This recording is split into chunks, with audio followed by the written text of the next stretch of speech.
Courtney Williams has taken center stage, and she did not arrive quietly. She did not issue a carefully worded press release. She did not send a representative to soften the message.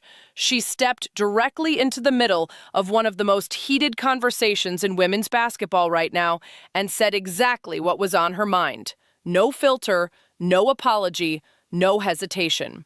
And what she said is going to make a lot of people uncomfortable. It's not a real place. So I think when you treat the internet like a real place, that's when you get everybody like, oh my God. But it's like, bro, you don't know these people in real life. Just press the block button, bro. Just press the block button and then move on. Because right now, the WNBA is sitting inside a pressure cooker. The Caitlin Clark situation has evolved far beyond basketball debate. It has stretched into accusations of racism, claims of targeted harassment, allegations about fan behavior, and a growing chorus of players publicly declaring themselves victims of an online hate campaign. The temperature inside this league is not warm. It is boiling. And the question that everyone has been dancing around is finally being asked out loud by one of the most outspoken players in the game. Is this really as serious as everyone is making it? Courtney Williams, the all-star guard for the Minnesota Lynx, does not think so, and she let the entire world know exactly where she stands.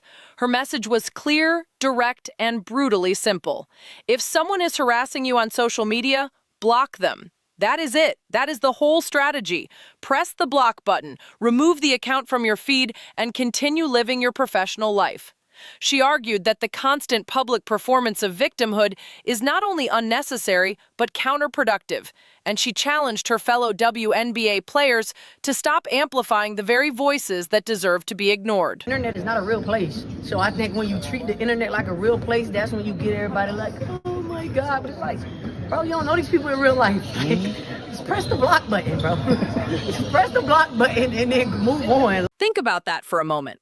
This is a veteran player, someone who has competed at the highest level of women's basketball for years, standing up and telling her peers to stop feeding the machine. Stop giving power to anonymous accounts. Stop acting as though a random profile picture featuring Michael Jordan or SpongeBob SquarePants or a Power Ranger represents some coordinated attack on the league. Block them. Move on. Breathe. Live your life. Williams pointed out something that seems obvious once you hear it, but gets lost in the emotional fog of these debates. The accounts sending these messages are not verified journalists. They are not public figures. They are not influential voices with platforms. They are anonymous strangers hiding behind fake identities. And the moment you screenshot their comments and share them with your millions of followers, you have done something remarkable. You have taken someone with zero reach and handed them a megaphone. She is not wrong about that, and she took it further. Williams addressed the broader narrative head-on, the idea that Caitlin Clark is somehow responsible for the behavior of her fan base, or that every person who supports Clark should be categorized as racist or hostile. She rejected that framing completely. She defended Clark as a legitimate talent, calling her must-see television, praising her deep shooting range, her pace, and her ability to pull from distances that nobody else in the league is attempting consistently. She said clearly that Clark is not bothering anyone. She shows love. She competes. She plays the game. So why, Williams asked, is there so much effort being spent trying to push her out? This is what everyone's been waiting for. This is what you thought would never happen, and now it's happening in terms of the popularity of a women's basketball player that literally anyone on earth would know that, not anyone on earth, anyone in the United States who's breathing and would know their name. So I did delve into that issue when I talked to Dr. Harry Edwards, the man who was behind the Black Power salute at the 1968 Mexico City Olympics. Harry Edwards is a friend. We've been on panels together at Super Bowls, and he's fighting cancer. He's fighting the good fight. A really good person, and he loves Caitlin Clark. Dan, he loves Caitlin Clark. Loves watching her play. Gets all of the importance of Caitlin Clark. And as he says, the WNBA failed the players. And what he says there, what's important, takeaway from that is you have got a workplace where something unusual is going to happen. So the WNBA has this incredible cultural shift coming. You can see it happening. The crowds outside of Assembly Hall, your alma mater, the crowds outside of Welsh Ryan, Northwestern, my alma mater, the Maryland crowd that my whole family was in the cold in February, people waiting in line for hours like it's a Springsteen concert or Beyonce or Taylor Swift, and it's to watch one woman play basketball. Anyway, that they should have understood this. Have Zoom calls, have meetings. Not because these are damsels in distress. These are wonderful, strong. Your niece, Emily, obviously, who I'm honored to have talked to and helped a little or given advice to over the years. She didn't need any advice. She's a rock star. These are strong, tough Title IX women, right? They're going to run the country, run the world. But this is such an unusual occurrence. Help them have conversations. They did none of that. And instead, in the void, Dan, they allowed this aggression and anger to fester. And it is now just continues to fester like some pot on a stove that is now just boiled over. So that's my answer to your question. I'm not avoiding it. I don't know for sure. No one has said I hate her because she's white. No one has said to me I hate her because she is straight. I've never heard those words, and I want to make that crystal clear. But it is also crystal clear to use your eyes and to do the reporting that I did, that they totally botched Caitlin Clark's arrival. That's on Commissioner Kathy Engelbert. Sad to say, I like her, I know her. It's just the lack of anticipation of the moment when you could see it coming a mile away with those crowds, 4 million more watching the women's final with Caitlin Clark, then watch the men's final the next night. Unbelievable. You and I never thought we would see more people watching the women's than the men's NCAA final in basketball. But that happened because of Caitlin Clark. And then the WNBA is completely and utterly unprepared for the moment. Now let us bring in another voice that has been central to this conversation, because this story does not begin and end with Courtney Williams. Christine Brennan, one of the most respected sports journalists in the country, has been covering the Caitlin Clark situation from the beginning. She has written extensively about it. She has appeared on television to discuss it. She has been inside the conversation in ways that most commentators have not. And her assessment is damning. Brennan has argued plainly and without equivocation that the WNBA has failed to properly embrace what Caitlin Clark represents. She has described the atmosphere around Clark as filled with jealousy and hate from elements inside the league itself, not just from anonymous online accounts. She has pointed to what she characterizes as a coordinated, if informal, effort by certain players and possibly certain decision-makers to push back against Clark's elevation rather than ride the wave alongside her. Her bandwagon in 2024. In other words, that day. Wow.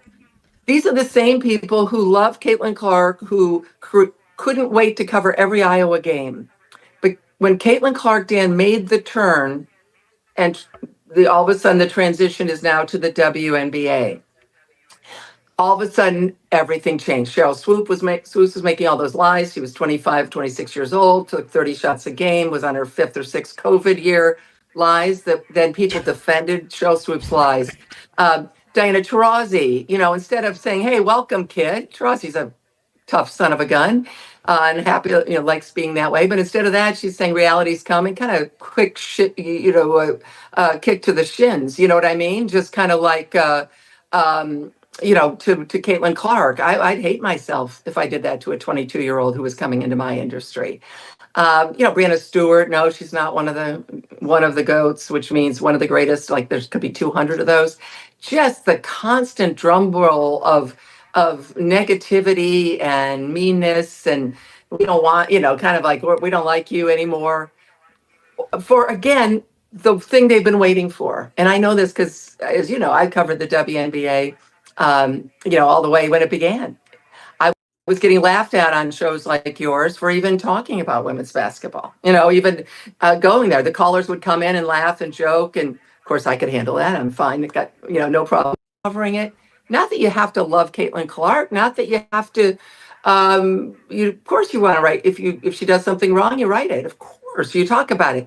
But this ignoring of the facts, ignoring of the data, trying to attach other people in the sentence about the importance of the league when it's only Caitlin Clark. not the best player. Asia Wilson's the best player. We're not talking about that. We're talking about all the financial things that Caitlin Clark brings to the league. And it started in the first year, continued, and of course here she was injured most of last year. Her words are striking when you sit with them. This could have been a beautiful moment for women's basketball. That is what Brennan is essentially saying. The sport was handed a generational opportunity. A player arrived with historic credentials, unprecedented media coverage, and a genuine crossover appeal that extended beyond the traditional WNBA audience. The infrastructure for a major cultural moment was right there. The stage was set. The spotlight was on. And instead of stepping into it together, too many people inside the league spent their energy trying to dim it. Brennan has described the atmosphere as nasty. That is a specific word, not complicated, not nuanced, nasty.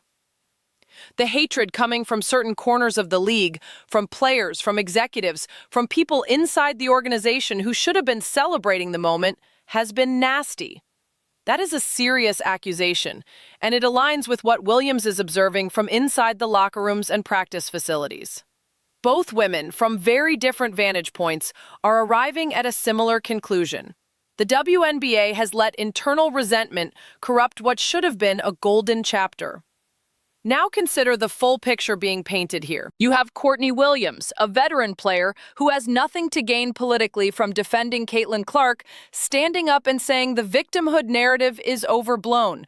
The racism accusations against Clark's entire fan base are unfair, and the solution to online harassment is a block button, not a press conference. You have Christine Brennan, a seasoned journalist with decades of credibility, saying the hate and jealousy inside the league has been real and has been damaging. Together, those two perspectives form a coherent and troubling portrait, a league that was handed a gift and responded with resentment, players who could have embraced a rising tide and instead looked for reasons to tear the boat apart. An opportunity for collective elevation that got swallowed by individual ego and misplaced anger. And through all of it, Caitlin Clark keeps showing up. She keeps playing. She keeps competing. She keeps drawing the crowds and generating the highlights and doing the things that make people pay attention to women's basketball who never paid attention before. She has not retaliated. She has not gone on social media to air grievances. She has not held press conferences to declare herself a victim of anything. She plays basketball. She does her job, and the results speak for themselves. Williams sees that. She has said it repeatedly. Clark is not the enemy. Clark is not the problem. Clark is not responsible for what strangers type on the internet. Clark shows love. Clark competes with class, and the players in this league who are spending their energy treating her as a threat rather than an asset are making a mistake that will cost them. Because the league grows or shrinks together. The television deals get better or worse based on viewership that every player contributes to and benefits from. The sponsorship dollars that fund better salaries and better conditions flow toward the league based on its overall appeal.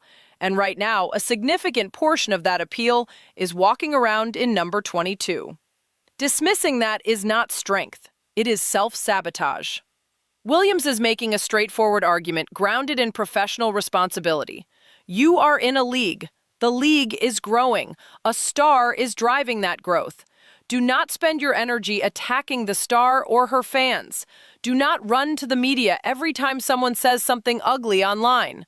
Block the account. Focus on basketball, compete, win, elevate your game. That is how you earn your place in the spotlight alongside her. Not by playing victim, not by organizing campaigns to discredit her fan base, not by making every controversy into a referendum on racism without evidence connecting Clark to any of it. Brennan's contribution to this conversation is the historical framing. She provides the context for why Williams' frustration matters so much right now. This is not a routine moment in WNBA history. This is a pivotal chapter. Decades from now, people will look back at this period and ask how the league responded to its greatest influx of attention and popularity. Did the players and the organization rise to meet the moment? Or did they let petty resentment drag it into the mud? The answer to that question is being written right now. And Courtney Williams, to her enormous credit, is trying to write a better one. She is not asking for silence. She is not asking players to tolerate genuine injustice. She is asking for proportion. She is asking for professionalism.